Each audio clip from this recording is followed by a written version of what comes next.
Welcome to the show. I am so excited to have joining me today Susan Tripi. She's an educator and advocate for women's equality and empowerment. And she's here to discuss with us today how we can move through divorce with clarity, intention, and purpose. Thank you so much, Susan, for joining me today. Thank you so much, Jessica, for having me. Absolutely. It's a pleasure, Susan. I was really excited to have you on the show because I had actually followed your work online and I was inspired by some videos that you shared. You were discussing how do you talk to your friends about divorce and how do you help someone who's going through divorce? And it really resonated with me.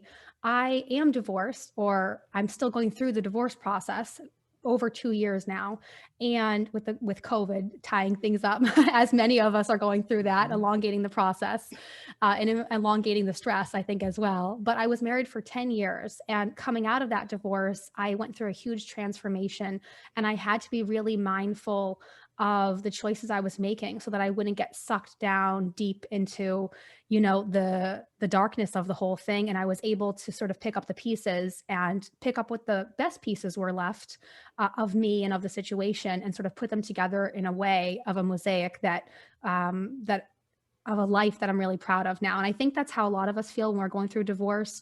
It's sort of this big blow up of our life. And there are a lot of these beautiful pieces that are left over. But if you don't know how to sift through the sand and the broken pieces of glass and find, what are the gems there? And then you have to learn how to rearrange them into something beautiful. It can be very overwhelming. If you don't know how to do that, it's very hard. So, but we're all capable of it. And I think when we come out the other side of the divorce, and we're able to take a step back and look at sort of the masterpiece that we've created of our lives, years later, when we can see that it was the right choice for us and it was the right choices for our families. It's a beautiful thing. So having someone like you to help guide us through that, I think, is really important. And we need encouragement, I think, especially through this process. So thank you for all the work that you do. And I'm so interested to hear about the passion you have for your work and your tips for us today. Well, thank you, first of all, for sharing that, because what I have learned throughout my life is that when we share pieces of our story, we not only are able to connect with others, and in our case, working with women, we connect with other women, but we also give other women permission and to find the courage within themselves to share pieces of their story and to be inspired by something that they hear in our journey that they can take into their experience as well. So thank you for sharing just that little bit. I know there's so much more to it, but just that little bit, because that will have an impact not only on my life, but it will have an impact on the lives of everyone who is listening to this podcast today. Thank you for having the courage to share that. So I mean, divorce is incredibly difficult, right? There are so many layers to it. There are so many aspects to it. And I often share the same similar analogy, which is that when you're walking through it, it feels like every foundation that you've built a life upon has crumbled, disintegrated. And then so from my case, it was, all of those emotional foundations, all of those social foundations, coming as someone who identifies as a Christian, there was, certainly the religious aspect of walking through divorce and trying to reconcile this and make sense of this. All of the dreams that you have for your life and the vision for your life as a couple and as a family, that all disintegrates, right? There's just the financial impact. There are so many layers to it. And in my case, what I was not expecting or anticipating was the social isolation that comes with divorce, and the number of people who either stepped back from me in my life or who just, stopped reaching out for so many reasons. People get uncomfortable. They don't know what to do. They don't know what to say. They feel like they have to take sides. It becomes this whole kind of thing. And as much as my ex-husband and I were very committed to walking through this process in a way that honored each other and and then that was fair and equitable and kind. We were very committed to those three things, being fair, equitable, and kind in walking through this process. I know that's not the same story or situation for many other women, right? So I know in this, the experience is unique, as every person's journey through divorce is unique. But having lived it myself, as you have, we become aware of the gaps, right? We become aware of the lack of support for, speaking as a woman, the lack of support for those capacity pieces, not just the financial aspect, but then trying to walk through the situation with a community around us, to support children, to support family, trying to find the right resources to help move through this, trying to figure out, when your life is crumbling and you're in survival mode, what are the next steps and how to do that. And so that's partly when I started sharing about those things and speaking of those things, folks would start DMing me and just asking, how do I support a friend? What do I do? You know, my friend is going through divorce and you've been open about your journey. Like, how can I support them? And so that is what prompted me to start a series of those videos, because I think a lot of times our family and our friends want to help. They are, in many cases, they are well-intentioned. Sometimes those intentions come off as insulting, in part because they just don't know. Like, I can't tell you how many times I had friends who would just like tell me what to do and think that that was helpful, rather than creating space for me to process and think and come to a conclusion within my own self as to what made sense for me, right? So, and I think it can become, it's challenging in that our friends care, our family members care. And when there is a split in this relationship, where in my case, we were together for almost 20 years, and that's a long time to have relationships built together, it can become messy in terms of how do you disentangle some of that, right? And so, and there's this expectation that, you know, your friends are your friends and my friends are my friends, or friends think that way, right? They think they have to choose sides, and they don't. They don't. And so that's what prompted that series of videos, was to just help give some concrete, practical advice, which I always boil down to the number one thing you can do is just love people. Just show up and just love them, even if you don't know what that's going to look like. And even if you know you're going to say the wrong things at times, or you're not certain how to support someone, but just the physical act or the emotional act of showing up for someone and reminding them, I'm here for you. I love you. I care about you. I'm with you. Those are really powerful words to hear when your life is disintegrating around you, right? You're right. I'm with you. It's so simple, and it's the most powerful thing that you can say. I'm with you. It doesn't have to be more complicated or more, or, you know, fancy than that. Just, I'm with you. And I think a lot of the times one of the things I'm noticing as I'm speaking to other people who have gone through the divorce is the people around them have, when they've brought up the divorce, or even, you know, a few months later, their reactions are, well, I don't think you should get divorced, or I think you should get divorced. It's just very, we're quick to jump in with our opinions, and we're thinking that that's the way to help, you know, whether it's to say, I don't think you should get divorced, and you're thinking you're being helpful, trying to think of solutions, or I think, you know, I think you should, and they're no good. And I mean, I think that's our natural reaction, is to jump in there and go that route and give our opinions. But I think, like you said, if we can just take a step back from that and hold that back a little bit and just recognize that we need to say to them, I'm there for you. What do you need? And really be a listener, I think. So I think that that's really important as a first step.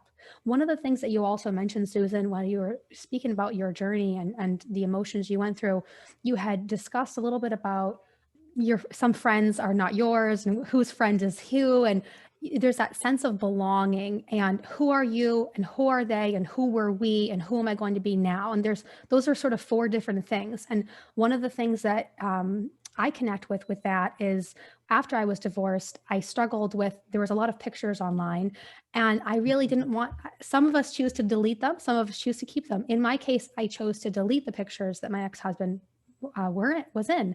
And it was an emotional thing for me because I felt like I'm deleting my life. I said, I've been with this person for 10 years. If I delete him, I've just deleted everything in my life that was important to me. I deleted all the trips, I deleted everything.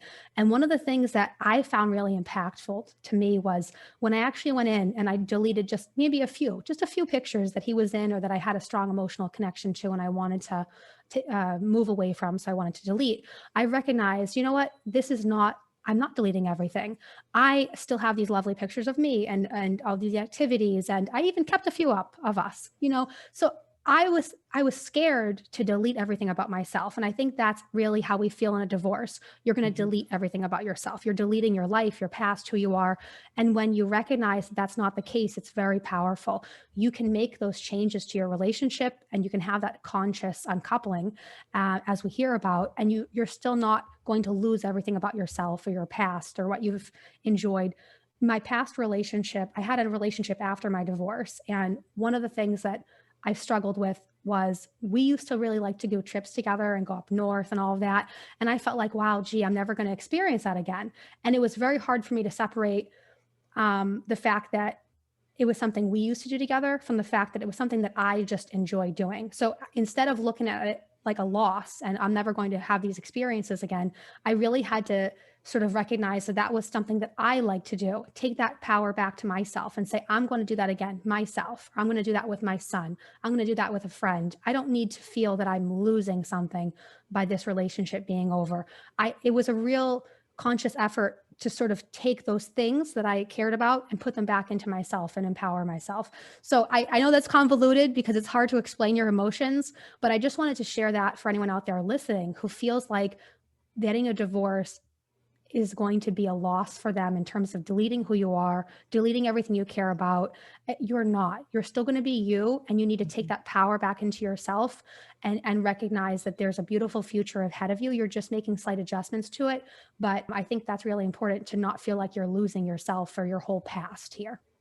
Exactly. And what you're speaking to, Jessica, is our issues of identity Mm-hmm. and how we, not only how we see ourselves and how we understand ourselves, but also there are times, especially when we're going through divorces, how do we think others are going to see us? How are they going to perceive us? And Mm-hmm. trying to make sense of all of that and some of the disentangling, although that's really not the word that I want to use, but that's what's coming to mind, Mm-hmm. of who we were as a couple Mm-hmm. versus now, just like you were saying, when you were thinking about owning those interests that you had Mm-hmm. and maintaining those so that they are still part of your identity, even though they were something that you and your ex-husband did together Mm-hmm. as a thing that you did together. And so the process is in part figuring out, who am I? What Mm-hmm. is my identity now moving through this situation, coming from being married to now post divorce? And there are so many layers to Mm-hmm. identity. And that's part of how I work with women, guiding them through the process, is figuring out, that's part of the clarity Mm-hmm. aspect. That's Mm-hmm. part of the understanding of, I still am who I was. I still am. There are pieces of me that are still here that will always be, because that's just who I am innately. Mm-hmm. And then, yes, there are other aspects that will shed when we go through that process of divorce, because maybe some of that's no longer relevant to who we want to be. And part of that clarity aspect is coming to understand, what are the things that I gave up? What are those things that I let sit? What are those things that I made concessions on to just keep peace, or to just keep a calm environment, or just because it wasn't something, there was too much tension around it, right? And Mm-hmm. so part of this self-identity, part of building and finding those pieces in the rubble and creating new life post-divorce is figuring out too, tapping back into those pieces that we let go of ourselves, or those pieces that as women we just let go dormant because life took over, children came, all of these different things that are going on in life. And so tapping back into those and using that to gain some clarity about how to move forward through how to move through the experience Mm. and plan for purpose after the Mm. divorce too. Mm, that's interesting. There's many things that you've given up over the course of this divorce that's led to a divorce. So you have to Mhm. recognize that those are sacrifices you won't have to make anymore either, and have some solace in that. So what are the best steps, do you think, Susan, for us to start, uh, gaining clarity and intention and purpose when we're starting a divorce? What would you best recommend for us? I would say, so there's a couple of things that are coming to mind. The first would be, I know that there's a range of reasons why women are going through divorce, and there's a range of experiences in the marriage. So the first thing, taking into consideration the extremes and then Hmm. kind of like the moderate middle, are you in danger? Okay. Right? So the first aspect is thinking about, is there an issue here where either the woman or children, if Hmm. children are present, are in danger? And so then immediately that brings to mind having a plan in place for making sure that there is a safe space for that woman and or her children to Hmm. go to immediately, and to have a commitment from wherever they are staying with that family, whether that's a shelter or a hotel, wherever it might be, that they are safe there for a specific period of time until they can find alternate housing, right? Hmm. So and then there's a whole host of other things that are involved with that too. But so first, taking into consideration, is this an immediate exit because of safety Hmm. issues? Okay. It happens And more often than we think. Hmm. exactly, right. And then that involves having trusted friends that you can speak with. Yeah. That involves, in many cases, Hmm. involving police and having social workers. There's a whole team Yes. of people that come around to support. So if that's the case for your listeners too, perhaps we can drop some resources in Hmm. comments for to help them in their situation so that Hmm. they know how to prepare, because oftentimes it takes months of conscious preparation before that moment because there are safety issues that are involved, right? Yes, yes.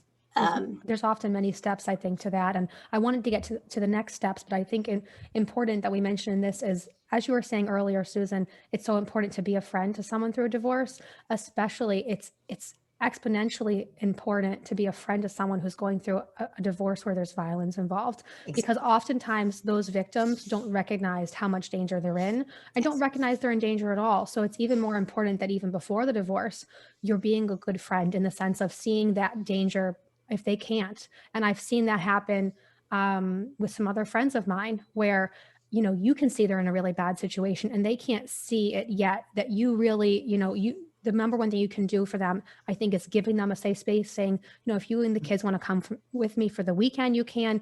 I think really taking them out of that element, it doesn't have to be in a permanent way, but just giving them some peace and some solace in a safe space is really important. So I think in terms of being a friend through a divorce, I just wanted to mention that always give them a safe space, as you said. Absolutely. Hmm. Um, and so the system that I walk women through is called the Sparrow system, and we Hmm. certainly won't have time to go through all of it today, but a couple of those steps that are outlined. The first one Mm. is to develop a support unit, right? And so whether you are in a more extreme situation or not, we all need support. And when you move through divorce, you and I have kind of both talked about this, we end up losing friendships. We just end up Hmm. losing some of that social network. So consciously thinking about 2 to 3 people that can be that tribe for you, who will walk through this with you from day one until, and through that They will offer encouragement. They will offer support. They will offer practical assistance at times when that's needed. They will check in. They will not offer like, like the what you should do and how you should do it, but they're there to build you up. They're there to encourage you. They're there to walk through this with you, to listen, to cry with you, to rejoice with you, to all of that, right? So identifying and asking 2 or 3 women to be that support for you during this period. That's the first step, so that you're not journeying through that alone, right? And then it's also really important to set up boundaries, right? Because boundaries are a wonderful way of protecting our own energy, which when you're going through a divorce, your emotional energy, like you are drained, you're feeling all the feels, and you have all that you can do some days just to focus on what you need to do that day, right? And so boundaries are really helpful for preserving your energy, but they're also really helpful for protecting your mental capacity and helping to set expectations for how people can speak to you and treat you going through the process. And so identifying who are some of the right people to share with, recognizing you don't have to share anything. You don't owe any explanations. You don't owe a thing to anyone, right? But it's about identifying who could be the right people to share with, and who are those folks that you know are just going to drain and suck your energy, and setting boundaries so that you are limiting your exposure and your time with those people, so that you can redirect your precious energy to the things that you need to do to move through this process. So that would be the second step, is learning how to set up boundaries. And I walk my clients, we have a lot of examples of how to do that, and different scripts to practice, because some people are not comfortable. It takes a little bit of time to develop those things. And then I would also say to welcome the emotions rather than deflecting them, right? Because we want to do that. The emotions can be incredibly overwhelming, and one second you can be incredibly happy, and the next second you're sad and crying, and other days you're just a hot mess of all the things. And so the natural reaction is to just stuff it and just try and talk ourselves out of it. But I find that when women do that, what we end up doing is we're going to store it somewhere in our body anyway, which is going to manifest in other ways. But most importantly, we're not allowing ourselves the time to process through it and learn from it. So part of gaining that clarity, and part of understanding what's the purpose of moving through this, and how do I want to move through this, and what do I want to accomplish through and post this, is really sitting with those emotions and asking, what can I learn from this? Why is this here? What's underneath it? If it's fear, why am I afraid? And spending some time thinking about what's under. If I'm angry, why am I angry? And what's showing up, what's underneath that? Because once you know what the triggers are underneath it, you can then take that emotion and channel it into action by creating action steps to help move through it, right? And so that would be the third tip. Those are excellent tips. And in terms of action steps and milestones to help us move through it, is that something like a to-do list that you just, you write down maybe what are the most important things to you? Is that how you would approach that? I would, but it's not always about me, right? So, so there are many different ways. There are different ways. Okay. Exactly. I'm a systems thinker, and I like to plan. And so for me, and when I was going through divorce, yes, it made sense for me to develop, okay, if I'm feeling fear and I'm feeling afraid, and part of the reason why I'm feeling afraid is because of the financial loss, and trying to figure out how to survive and maintain as a single woman now who is no longer part of a dual income household.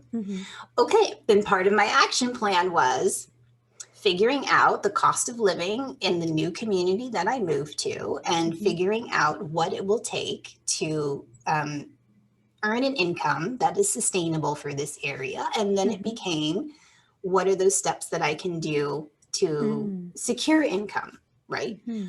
But for other women, it could be once you have, and so for some of the women that I work with, it just depends on what the priority is. Sometimes there is a clear priority that needs to be paramount over some of those other pieces, and that's where we start, and then we move down to some of those other action steps. And sometimes it's as simple as, you know what, we're just gonna work on giving yourself the grace to move through the day without feeling like you have to accomplish 15 things or 5 things. You know, sometimes the process of just figuring out how to move through the emotion, because some women aren't comfortable sitting with their emotions because of the things that come up. So part of it is learning how to move through it in a way that you don't get stuck in it. And so sometimes that takes time to first learn how to do that before you can even start figuring out, what is this showing me? What's showing up underneath it? That takes time to learn how to ask those questions and listen to yourself again too, right? So it's a process that can take different forms, just depending on where a woman is in her life at that time. Yes, because when you speak about giving ourselves that grace, it's really giving ourselves that self-love and understanding to recognize that we don't have to accomplish 10 things today, and we don't have to feel good today. It's okay to feel that we're in mourning. It's okay to feel that we're in grief. And it's okay to say, you know what, this week I'm going to be sad, or this month I'm going to be upset, or, you know, this, next few months, I'm going to make sure, like for me, when I went through my divorce, and actually, when I went through my breakup from my last relationship, I gave myself a half hour in the mornings to take a little drive with my cup of coffee and process my emotions that morning, because it was something I was still struggling with every day. And I didn't want those emotions to overwhelm me throughout the day and stop me from getting what I need to done. So I wanted to address it in the morning and sort of give myself that self-care time to sort of be sad. If I needed to listen to a song and cry, that's what I did. You know, it's giving yourself that grace to say, you don't have to be perfect, and you don't have to be happy right now. It is hard. You know, what you're going through is hard during a divorce. So we need to show ourselves that self-love and self-care. And I think, as you said, just journaling and writing that to-do list, or in any way, that's a form of self-care. So I know self-care is something that's really important to you. What are some self-care items, Susan, that you recommend we do for ourselves during a breakup and a divorce? Great question. So some of this is going to depend on personality and interests, right? But I typically find that journaling is a great way of not only releasing emotion and just trying to figure out life and what happened, but even going through the step of using prompts. I mean, you could go on Pinterest and there are tons of journal prompts that can help you, because I know that some women really struggle with writing, and then the space becomes a spiral. And so we don't want to see that happen, right? Because then you can become stuck in where you are, and you can start thinking a lot of negative thoughts about yourself. But journaling can be a really powerful exercise in processing and just trying to have a deeper understanding of, what did I bring to the table in this case? Or what, from a perspective, I personally feel like part of self-care should be, and is, not should be, is understanding our own patterns, our own habits, and self-reflection, so that we can improve on ourselves, and that we can shift and change and grow, and that we can also become more compassionate to other people, right? And that partly starts through self-reflection. So I don't advocate just journaling to vent, or just journaling to release. I typically advocate journaling for self-reflection and having some kind of guiding process in that, so that, again, we are learning about ourselves. We are owning sometimes crap that we need to own about our own behaviors or things that we do, and so that we can figure out how to grow. So journaling is one. Gratitude Mm. is another Mm-hmm. helpful practice, because when you're going through divorce, it's very easy to feel like you are in a because you're in a difficult situation, and it can become very easy to feel like, why me, Mm-hmm. why me, why me. Mm-hmm.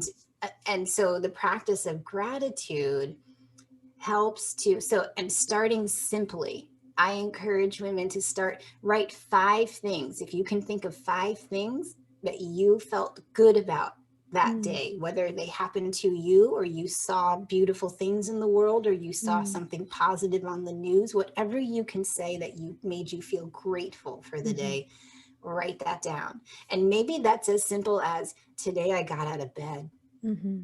right? Because there are some days where it takes all the effort Yes. we can muster just to get out of bed, right? And so then Yep. maybe it's, I got out of bed and I ate breakfast and I showered, right? Yeah, absolutely. And That would be big steps when you're in that sort of state, especially if a breakup just happened. Sometimes you're debilitated. I mean, I got to the point where I was throwing up from the stress and I had to yes, go stay with family because I mean, it can take that toll on you. So, exactly. those are important items to get back to, just the basics and that Just self-care basics. and it's an easy place to start. I'm Mhm. breathing today. Okay, right? The Because sky is sometimes, blue. Yes. yeah, sometimes it's really Yeah. hard to see the positives, and it's hard Uh-huh. to see the opportunities that are around us Mhm. all of the time. It's a mental And hack. yeah, and Yep. when we're in crisis mode, it can be difficult to shift a little bit outside of that to see all of the positives that are still around us. So sometimes, yeah, it's starting with the Hmm. simple things until such time as perspective starts to open up Hmm. again. And so I find That's that true. with the practice of gratitude, we are able to recognize that there is still good, there Hmm. is still beauty, there is still kindness, there is still compassion that's happening in the Hmm. world. And we, as you look back on your gratitude journal, you can see the ways that people came around you to support you, to be present with you, Hmm. all of the different connections that were made over the course of the last year, that when you're going through it and it feels like, I just got to get through this tunnel, you have blinders on and you Hmm. can't always see. But as you reflect back and look back and go, wow, look at these Hmm. amazing people that came into my life that I Mm. that I know now, who supported me, or whatever the case is, right? It just gives us Mm. a different perspective. But then I also find that gratitude enables us to become more compassionate, because once we are tapping into the ways that our life is being impacted, we want to then ricochet that love out to Mhm. other people too, right? And Yes. hopefully take the experience that we're going Mhm. through and the pain that we're going through Mhm. and turn that into a purpose as Mm. well. Because having walked through it and lived through it, we now understand what it Yes. means to journey through it. And so we can show support to Mhm. someone who is walking the same Mm. journey, because we know how to support them You're to right. some degree. It gives us the ability to have really an open heart, which is a very important thing after divorce because being jaded is a real thing, and you start to feel very bitter and very cynical, especially about other new relationships or anything like that. So journaling, especially your gratitudes, maybe your nightly gratitudes, is a Mhm. great way to sort of keep that open heart. That's something that even I struggle with. Is having the same level of optimism and want to. A lot of people I know, they say, I don't want to get married again, and I can't see myself in another serious relationship because you've been so hurt. How do you overcome that and keep that open heart and look forward to sort of new relationships? Because we certainly wanted those relationships. That's why we got married. So it's still in us, but it's hard to keep that door open and want to be open to receiving love again. How do you approach that? Do you think still keeping yourself open to receiving love, not being so jaded? It's That something is a I think we really struggle with it. absolutely, because we're afraid, Yeah, right? we're And afraid. It comes from fear. Hmm. naturally so, because the process of going through a divorce, or a breakup with a long-term partner, is so painful It is. in so many ways. There's a lot of grief, there's a lot of there's just a lot of deep emotions that come with it, and it's easy to build a wall so that we're Hmm. safe and protected. I Hmm. would say, again, this is where going back to really understanding who you are, what you know you bring to the table, both positive and those areas that we still have to work on, and having clarity around what will work in a sustainable relationship from a partner moving forward in this new season of growth that happens, right? And so this is where self-care comes in, and this is where that self-reflection comes in. And then ultimately, it's a choice, right? We have to make the choice of saying, just because that was the outcome for my previous relationship doesn't mean it will be the same outcome for the next, right? Because there's all sorts of lessons that we learn about ourselves and about relationships and about communication in general when we go through a breakup of any kind, right? And so part of it is taking those lessons that we learn and applying it to the next relationship that we're into, so that we that we can move through it in a way that is different. Yes, I see exactly what you mean. So I'm thinking in terms of the clarity and the intention and the purpose that we speak about as sort of the pillars of how you move through this transition in a positive way. It sounds like what you're saying is really think about logistically, what do you need now in a relationship? I'm thinking of myself as a mother. What do I need? My intentions have changed. And then also getting clarity on really, what do you want? Because one thing, to relate that back to myself, just because that's my experience with it, I found that in now looking for a new relationship, I've started saying, well, I don't want a serious relationship. And that's out of fear. But what do I really want? Well, I do want a relationship one day. I don't want to jump into things. I want it to be in a sustainable way, as you mentioned, but I shouldn't let the fear, control what I want. So I think that's where the clarity of what you really want comes into place. And then with the intention and purpose, like you're saying, what changes in the season of your life do you have now? So for me as a mother and as a single mother, I can see also logistically, I don't want a serious relationship right away because I want to spend time raising my son and having things not affect him. So I think that really goes back to that, creating what is your purpose behind this. So I can really see the power of just focusing on these three items and how they really relate to your everyday. If you don't get clarity and intention and purpose of what you really want, then you won't get the things that you really want. I'll end up with no relationship when I really want a relationship because I didn't get the clarity that I needed. So I think that those steps are really important that you mentioned. And sometimes, that involves a whole host of support pieces, right? It involves self-reflection. It Yes. involves conversation with trusted friends who know us well and can mirror back to us.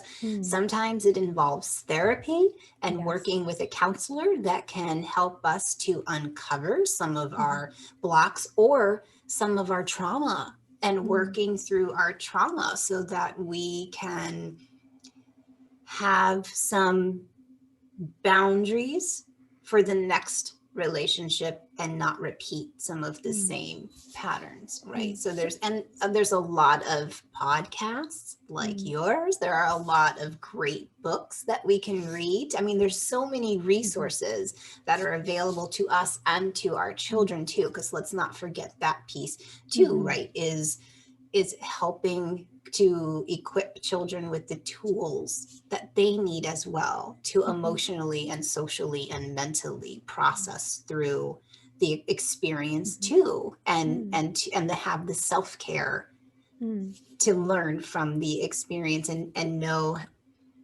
how do we create an environment now where the children can adjust, be open, communicate, and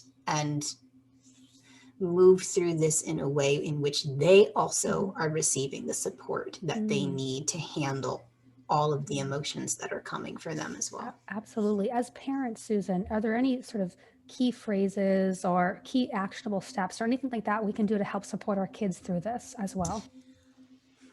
I'm going to say, because I'm a big proponent of journaling, It's very important. It is. And I think recognizing that children process differently, right? So you have to first understand journaling might not work for every child because some might be more oratory than but having a and why I think journaling though is important and powerful is because a journal is a safe space Mm, for a child, knowing that they can say anything. It's a no judgment zone, right? mhm, So handing them not necessarily a blank journal, depending on their age, having some guided questions, and maybe this is reaching out to a local therapist or a support group to say, what can I do to help my child start to express the emotions and start to process through, right? But giving them a journal. And then if and when they feel comfortable, allowing you to read it and talk mm, about it together is really helpful. And then I would also say being intentional about creating judgment-free zones. Okay, tonight we're going to have a conversation, and maybe it's the second Friday of the month. Maybe it's pizza mm, night, and it's open conversation about anything. mhm, They can bring up anything, they can say anything. And mhm, as a parent, your role is to listen. It's mm, just to create a space for them to know that they can share openly without mhm, harsh criticism or feedback, and that they have your trust, that you have their back, that you're willing to listen and to explore openly how they're feeling, what mm, they're thinking. mhm. And that some days is going to be they're directing a ton of anger Yes. because that's what they're feeling. They're Mm. trying to make sense of this, right? They And need a so, vent in some way. We either give exactly. them the way to vent or they're going to choose it and it's going to come out in a way we might not like. Exactly. And so part of it is learning how to be a recipient of that Mhm, without pushing it back and without the because they need a space to get it out and to explore it. So I mean mm, those would be a couple of mm. tips and ideas, but Those are ultimately great. it's you just want to create a space where they feel cared for, where they feel loved, where they know that they can say anything, because in that trust building they will start to open up, they will start to share, Mm, and they will come to you with more. And then it's also recognizing the fluctuations in behavior, right? mhm, They're going to act out, mm. that's normal. They're going to regress, that's normal. I mean, think about as an adult the level Mm, of stress that we're mhm, dealing with. Now if you take a child who's 4 or 5 or 7 or 8, or they're on a cognitive level, they're trying to process and understand what's happened. So expect that there will be some regression of behavior. That's okay, right? mhm, This is temporary. It's a mm, season for everyone to learn how to get through. mm. Absolutely. That's very true and very important. I want to ask you one more question, Susan. We've discussed a little bit about the journey inward and self reflection and really creating our own identity again, having that resilience. How do we talk to our children? How do we support friends through divorce? I want to ask you next about how do we talk to our significant other, our spouse, our other half about the divorce process and how do we create a smoother, process through that? Because I know you mentioned early on that it was an intention that you and your partner set to be kind to one another and to treat each other with respect. I know that's not always the case. And, do you have any advice for us on how to navigate through that? Sure. And I recognize every situation is different, and Hmm. there's a host of experiences that come to the table in that, right? And Hmm. so um sharing from my experience, my ex-husband and I, like I said, were very committed Hmm. to walking through this in a way that was very kind, that was caring. And so I would say, because we had been together for almost 20 years, right? Hmm. There's a lot of love and care that is still there. Hmm. And I would imagine this is the case in most marriages. There is still a level of love that is there. And when you have children, Hmm. there is certainly the necessity of figuring out how to maintain some type of positive relationship, because it's still a lifelong commitment because you have children together, right? Hmm. And so one of the ways that you can sort of create those intentions would be to have open conversation in which you're really listening to each other. And that's Mhm. really hard to do at times because the anger is there and the emotions are there. And so that's, you know, that would be one of the first steps, is having a commitment together of trying to hear each other in conversation Mhm. so that you can remove as much of the emotion from it as possible and come to a place of trying to have common ground, especially around issues concerning the children, right? Mhm. But before that, though, you have to want that. You have to make a conscious choice that Mhm. this is how I want to invest my energy through this process, right? Mhm. It could be very easy to just give into frustration or anger or any other emotion. So the first step is hopefully both partners would be on the same page, that we want to treat each other as human beings that we've had a life with together, who are Mhm. spouses and parents to our children. So you have to make a conscious effort of how you're going to invest your energy moving through the process. And then the second would be to be listening to each other. I highly recommend working with a mediator. Okay. And I know that, you know, a mediator is not an attorney, and in some cases you will need an attorney, but the first step of working with a mediator is a helpful one because they are a neutral party and they Mhm. are there to help facilitate conversation in a way that serves the best interest of both parties, and if there are children, children. And so Mhm. through that process, um, you learn a lot of tools about how to communicate with each Mm. other as well. Mm. Mm. That's a great tip.